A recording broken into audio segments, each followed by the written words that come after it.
جن میں رات بھر خوشبودار روغنوں سے روشنیاں کی جاتی تھی۔ اس قصر میں ایک دیوان عام تھا، اس میں 180 جروکے شرفا اور 180 جروکے غربا کے تھے، جن میں غروب آفتاب اور طلوع آفتاب کے وقت عجیب منظر ہوتا تھا۔ دیوان عام میں ایک سونے کا تخت تھا جو 40 ہاتھ لمبا چوڑا تھا۔ یہ تخت بے شمار جواہرات سے سجا ہوا تھا۔ تخت کے دائیں جانب 80 کرسیاں سونے کی تھیں جن پر فوجی افسر بیٹھے تھے، اور طلائی کرسیاں بائیں جانب تھیں جن پر امرائے شہر بیٹھے تھے۔ درمیان میں تخت پر بادشاہ خود بیٹھتا تھا، سونے اور چاندی کے جواہرات سے سجا تاج پہنتا۔ اس تاج کے 9 گوشے تھے، ہر گوشہ میں ایک ایک موتی جڑا ہوا تھا جو اندھیری رات میں چاند کی طرح چمکتا تھا۔ بادشاہ نے اپنے افسروں کے 50 لڑکوں کو چن لیا تھا جو بڑے حسین و جمیل تھے۔ ان کو بہترین لباس پہنایا جاتا، سروں پر طلائی تاج، ہاتھوں میں سونے کے کنگن اور پیروں میں سونے کے کڑے ہوتے۔ یہ حسین و جمیل لڑکے بادشاہ کے نزدیک صف بستہ کھڑے رہتے تھے۔ اس کے علاوہ 6 لڑکے علماء کی اولاد میں سے چن لیے تھے جن کو اپنا وزیر بنایا اور جو دائیں بائیں حاضر رہتے۔ بادشاہ ہمیشہ ان سے مشورہ کرتا تھا اور بغیر مشورہ کے کوئی کام نہ کرتا تھا۔ وہ ہر روز اپنا دربار لگاتا۔ جب وہ دربار میں آتا تو 3 لڑکے اس طرح دروازے سے داخل ہوتے کہ ان کے ہاتھ میں سونے کا جام ہوتا تھا جس میں مشک بڑا ہوا ہوتا، اور ایک کے ہاتھ پر ایک طائر بیٹھتا تھا جو اشارہ پا کر لڑکے کے ہاتھ سے اڑ کر گلاب والے جام میں جا گرتا اور اپنے پروں میں مشک سمیٹ لیتا، اور پھر بادشاہ کے تاج پر جا بیٹھتا اور پھر اپنے پروں کو اس طرح پھڑپھڑاتا کہ تمام فضا معطر ہو جاتی۔ اس طرح بادشاہ نے 3 سال تک خوب داد عیش دی، اور اس عرصہ میں بادشاہ کو کبھی سر درد تک نہ ہوا۔ جب تمام مسرتیں میسر آ گئیں تو سرکش ہو کر خدا کو بلا بیٹھا اور خود دعوی خدائی کر دیا، اور تمام قوم کو دعوت دی کہ اس کو خدا مان لے۔ لہٰذا سب نے اس کو خدا مان لیا۔ بادشاہ نے ہر اس آدمی کو انعام دیا جس نے اس کو خدا مان لیا، اور جس نے اس کو خدا نہ مانا اور سرکشی کی اس کو فوراً قتل کرا دیا، حتیٰ کہ سب کو خوف جان کی وجہ سے اس کی خدائی کو ماننا پڑا، اور وہ عیش کی بانسری بجانے لگا۔ ایک عرصہ بعد کسی عید کے موقع پر جب وہ عید کی مبارک بادیں تخت پر بیٹھا لے رہا تھا تو ایک فوجی نے آ کر یہ وحشت ناک خبر سنائی کہ فارس کے فوجیوں نے بغاوت کر دی ہے اور قصر کو چاروں طرف سے گھیر لیا ہے، اور وہ آپ کو قتل کرنا چاہتی ہے۔ اس خبر کو سنتے ہی بادشاہ اتنا گھبرایا کہ اٹھتے ہوئے لڑکھڑاتا ہوا زمین پر آ گیا، اور اس کے سر سے تاج بھی گر گیا۔ اس حال کو دیکھ کر دانی طرف کے وزیروں نے ایک دوسرے کو دیکھا۔ تملیخا جو سب سے زیادہ عقل مند تھا کہ سوچنے لگا، واقعی اگر یہ خدا ہے تو ڈرتا کیوں ہے، روتا کیوں ہے، رفع حاجت کیوں کرتا ہے؟ یہ باتیں اللہ میں نہیں ہونی چاہیے۔ یہ سوچ کر 6 وزیروں نے آپس میں مشورہ کیا اور پھر پروگرام بنایا کہ روزانہ باری باری ہر ایک کے مکان پر جمع ہو کر اس معاملہ پر غور کیا جائے۔ ایک روز تملیحہ کی باری تھی، سب اس کے مکان پر جمع ہوئے۔ کھانا وغیرہ کھایا جانے لگا، مگر تملیحہ نے کھانے میں ان کا ساتھ نہ دیا۔ دوسرے وزیروں نے کھانا نہ کھانے کی وجہ پوچھی۔ اس نے جواب دیا کہ آج میرے دل میں عجیب طرح کا خیال آیا جس کی وجہ سے کھانے پینے کو بالکل دل نہیں چاہتا۔ انہوں نے پوچھا وہ کیا ہے؟ تملیحہ کہنے لگا، یہ آسمان بغیر ستون اور زنجیر کے کس چیز کے سہارے کھڑا ہے، پھر اس میں چاند اور سورج کیسے جڑے ہوئے ہیں، پھر آسمان پر ستارے کس طرح سے سجائے گئے ہیں، پھر زمین پر غور کرتا ہوں کہ کس نے اس پر پہاڑ قائم کیے ہیں، کس طرح سمندر یہاں معجزن ہے، پھر خود پر غور کرتا ہوں کہ کس طرح شکم مادری میں پلتا رہا، کیسے وہاں ہوا خوراک ملتی رہی، اور کس طرح میں بزم ہستی میں آیا ہوں، کس طرح پال پوس کر مجھ کو جوان کیا۔ یقیناً کوئی ہستی ہے جو ان مشکل ترین امور کو آسان بناتی ہے۔ تملیحہ کی تقریر سن کر 5 وزیر دم بخود ہو کر رہ گئے اور اٹھ کر اس کے ہاتھ چومنے لگے کہ آج تم نے وہ بات کہی ہے جو عرصہ سے ہمارے دماغ میں پنہا تھی۔ اب سب نے مشورہ کیا کہ اب کیا کرنا چاہیے، اور یہ طے پایا کہ اس ظالم جابر بادشاہ کی بادشاہت سے دور بھاگ جانا چاہیے اور اس خدا کی پناہ میں چلے جائیں جو ان امور کو انجام دینے والا ہے، جو حقیقی مالک ہے۔ پھر تینوں اپنی جگہ سے اٹھے، بازار میں آ کر 3 درہم کے خرما خریدے اور اپنی چادر میں باندھ لیے اور گھوڑوں پر سوار ہو کر شہر سے نکل پڑے۔ تقریباً 3 میل نکل جانے کے بعد تملیحہ نے کہا کہ اب ہم ظالم بادشاہ کے ملک سے باہر آ گئے ہیں، اب کوئی فکر نہیں، اب گھوڑوں سے اتر کر پیدل چلیں اور اللہ ہمیں کوئی اطمینان بخش جگہ عطا کر دے گا۔ یہ سن کر سب گھوڑوں سے اتر پڑے۔ جب 217 فرسخ راہ طے کر لی تو ان کے پاؤں سے خون جاری ہو گیا، کیونکہ ناز کے پالے تھے، اس طرح کبھی سفر نہ کیا تھا۔ اتفاقاً ان کو ایک چرواہا نظر آیا۔ چرواہے سے انہوں نے پانی یا دودھ طلب کیا۔ اس نے کہا، ہاں میرے پاس سب کچھ ہے، مگر پہلے اپنا حال سناؤ، کیوں کر تمہارے چہروں سے خوف ٹپک رہا ہے۔ انہوں نے کہا، اے شخص، ہم ایسے دن میں داخل ہو گئے ہیں جس میں جھوٹ بولنا نہیں ہے، اس لیے ہم کو پورا واقعہ بیان کرنا پڑے گا، لیکن تمہیں بھی وعدہ کرنا پڑے گا کہ ہمیں کسی قسم کا نقصان نہیں پہنچاؤ گے۔ چرواہے نے کہا کہ بے فکر رہو، تمہیں کسی قسم کا نقصان نہیں پہنچائیں گے۔ تب انہوں نے اپنا پورا واقعہ چرواہے کو سنا دیا۔ قصہ سننے کے بعد چرواہا قدموں میں گر گیا اور وہ بھی اس دن میں شامل ہو گیا اور کہنے لگا کہ کچھ دیر ٹھہر جاؤ، میں یہ میرے مالکوں کے حوالے کر رہا ہوں۔ وہ جا کر واپس آیا اور ان کے ساتھ ہو گیا اور ساتھ اس کا کتا بھی ہو لیا۔ اتنا سننے کے بعد یہودی بولا، یا علی کرم اللہ وجہ، اگر آپ کو علم ہے تو بتائیے وہ کتا کس رنگ کا تھا؟ حضرت علی کرم اللہ وجہ نے فرمایا کہ میرے رسول محمد صلی اللہ علیہ وآلہ وسلم نے فرمایا کہ وہ کتا سیاہ اور سفید رنگ کا تھا اور اس کتے کا نام قطمیر تھا، اور ان لوگوں نے اس کتے کو دیکھا تو کہا، یہ کتا بھونک کر ہمارا راز فاش کر دے گا، اس کو بھگا دینا چاہیے۔ بس انہوں نے کوشش کی کہ وہ کسی طرح بھاگ جائے، مگر اس کتے نے کسی طرح اپنے مالک سے جدا ہونا گوارا نہ کیا۔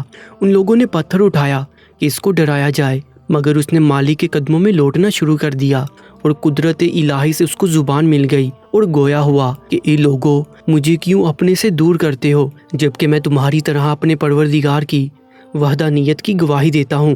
مجھ کو اپنے ساتھ رہنے دو تاکہ میں دشمنوں سے تمہاری حفاظت کر سکوں۔ یہ سن کر سب کو حیرت ہوئی اور اس کو اپنے ساتھ چلنے کی اجازت دے دی۔ وہ چرواہا ان سب ساتھیوں کو لے کر ایک پہاڑ پر چڑھ گیا۔ وہاں ایک غار تھا۔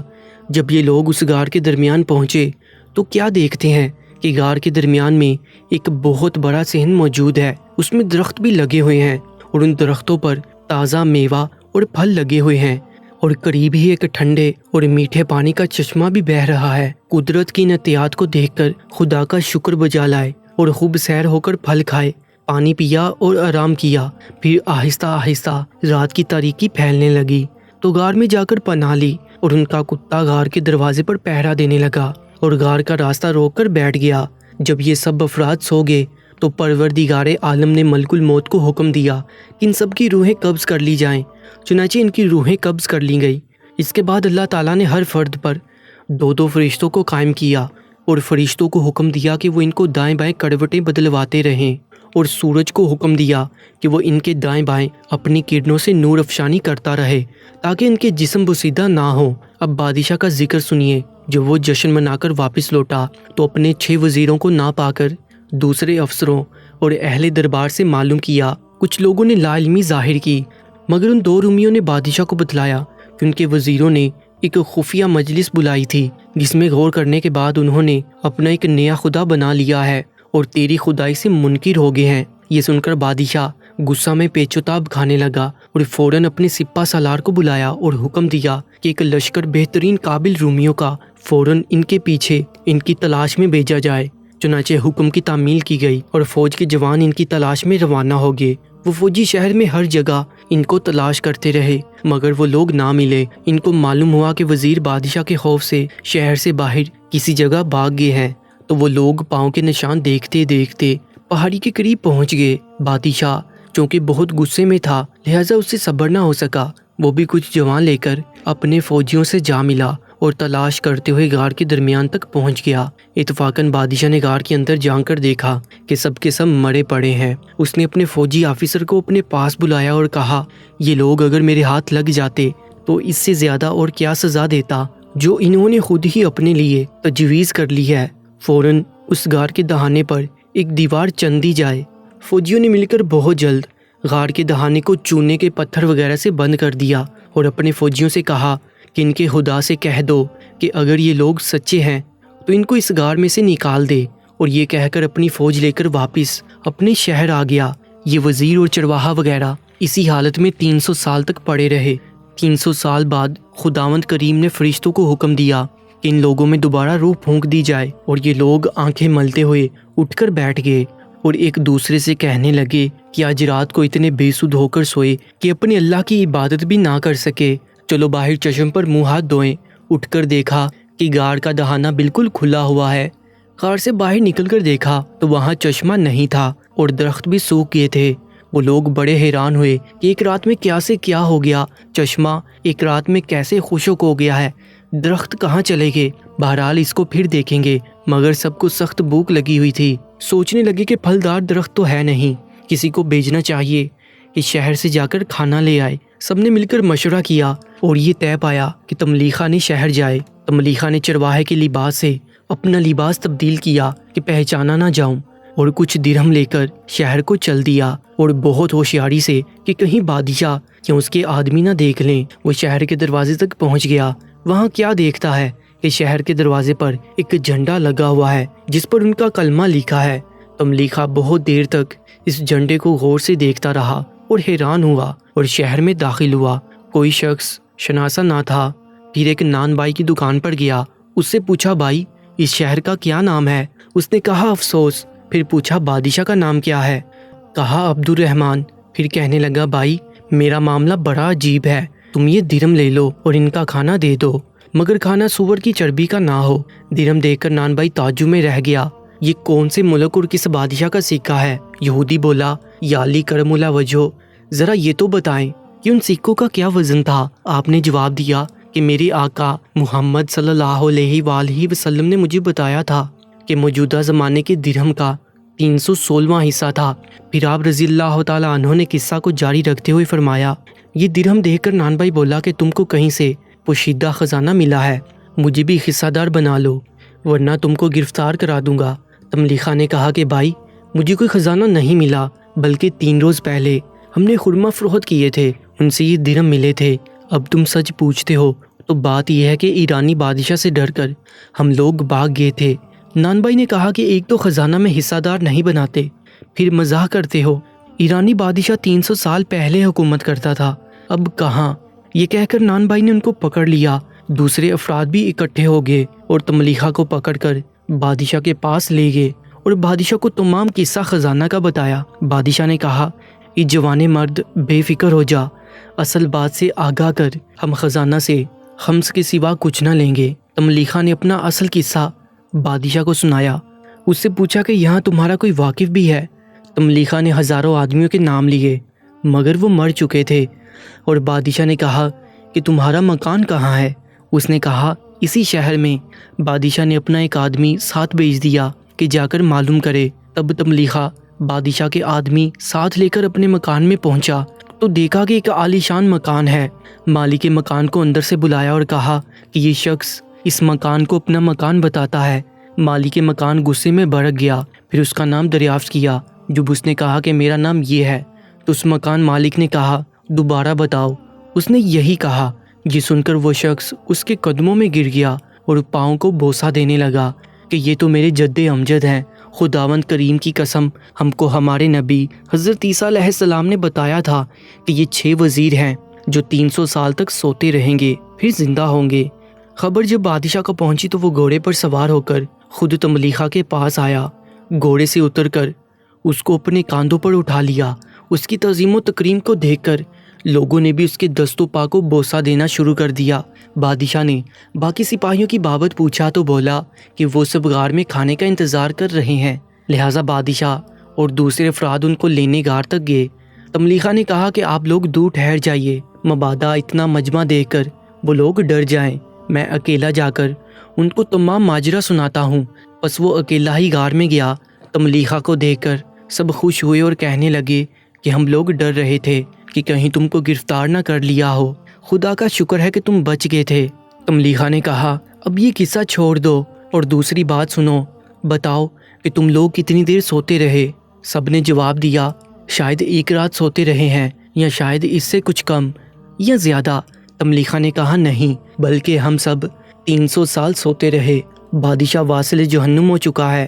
اب جو بادشاہ ہے وہ اللہ پر ایمان رکھتا ہے، اس کی تمام رعایا بھی ایک خدا پر ایمان رکھتی ہے، اور بادشاہ اور تمام رعایا غار کے باہر جمع ہے۔ انہوں نے میری بہت عزت کی ہے، وہ لوگ تم سب کی زیارت کے شوق میں باہر انتظار کر رہے ہیں۔ تملیخہ کے ساتھیوں نے کہا کہ تملیخہ اب کیوں ہمیں تمام اہل شہر کے سامنے تماشا بنا کر پیش کرتے ہو؟ تملیخہ نے پوچھا تب ہمیں کیا کرنا چاہیے؟ ساتھیوں نے جواب دیا ہم سب دعا مانگتے ہیں، تم بھی اس دعا میں شامل ہو جاؤ۔ آخر سب رضامند ہو گئے اور یہ دعا اپنے رب کے حضور مانگنے لگے۔ اے کل جہاں کے پالنے والے، تجھ کو واسطہ ان عجائبات کا جو تو نے ہم میں ظاہر کیے ہیں، ہماری روحیں دوبارہ قبض کر لے تاکہ اس دنیا کے شر سے محفوظ رہے۔ چنانچہ بارگاہ ازدی میں ان کی یہ دعا قبول ہو گئی اور پروردگار عالم نے فرشتہ کو ان کی روح قبض کرنے کا حکم دیا اور ان کی روح قبض کر لی گئی اور قدرت خداوندی سے غار کا دروازہ خود بخود بند ہو گیا۔ جب کافی دیر تک یہ لوگ باہر نکلے تو اہل شہر جو باہر انتظار میں کھڑے تھے وہ غار تک پہنچ گئے، مگر غار کے اندر جانے کا راستہ نہ ملا اور وہ لوگ اس نتیجے پر پہنچے کہ وہ نیک روحیں دوبارہ اپنے اللہ کے پاس جا چکی ہیں اور اللہ کی قدرت سے باہر کا دروازہ بند ہو گیا اور کوئی راہ ان کے تک جانے کی نہیں ہے۔ ہمارے رب نے ان کو محفوظ کر لیا ہے۔ لوگوں میں کچھ مسلمان بھی تھے، کچھ عیسائی بھی۔ مسلمانوں نے کہا کہ یہ لوگ مسلمان تھے اور گھر کے دروازے پر ان کی یاد میں ایک مسجد بنوائی۔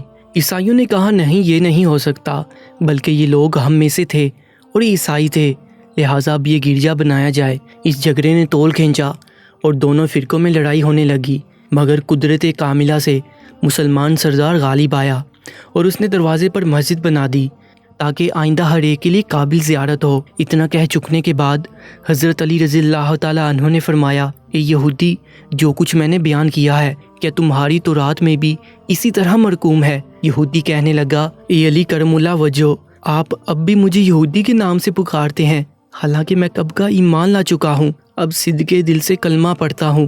اس نے بھی کلمہ پڑھا اور مسلمان ہو گیا۔ سبحان اللہ۔ پیارے دوستو، اگر آپ ایسے ہی واقعات سننا چاہتے ہیں تو جلدی سے Urdu story time YouTube channel کو سبسکرائب کر لیجئے گا۔ اپنا بہت زیادہ خیال رکھیں۔